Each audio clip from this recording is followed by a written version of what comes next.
Cheesy corn po. Hi, ma'am. Hi, sir. Cheesy corn, sir. Ma'am, balita ko kayo po yung trending ng cheesy corn sa Quiapo. Yes po, ang nag-iisang maricorn. Yun, oh.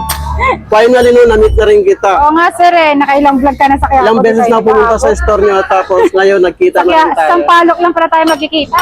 Meron po tayong special tsaka overload po. Magkano po? Meron pong 50, 80, 100. So, ano po yung mga kasama nun, ma'am? May cheese margarine, asuka, cheese powder, melted cheese, tsaka grated cheese po. Isa nga ano, ma'am, yung 80 pesos, Small overload, sir. yung overload po.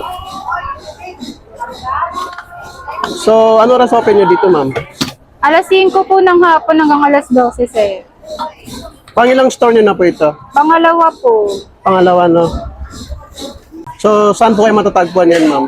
Dito lang po kami sa may Fusion Alley, malapit po sa may UST po, sa dulo po. Katabi po namin si Ma'am Naomi. So, kamusta naman po yung pagtitinda natin dito, ma'am? Okay po, masayang-masayang lahat sa Fusion Alley.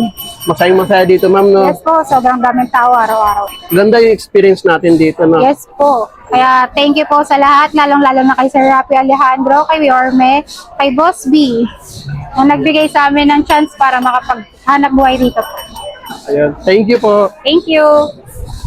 Swimming pool So yun dito. guys, try natin ang cheesy corn ni Marie Corn. Dito po yan sa may Idols S, Fusionali, Sampaloc, May Manila. ganito, walang Ayan, try natin guys. kaya small siya. Wow, talagang overload.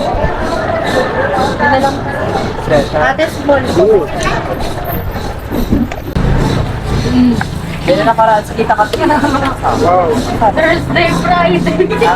Utong kayo, kayo talaga. Thursday, Friday. Literal na overload guys. Patrick.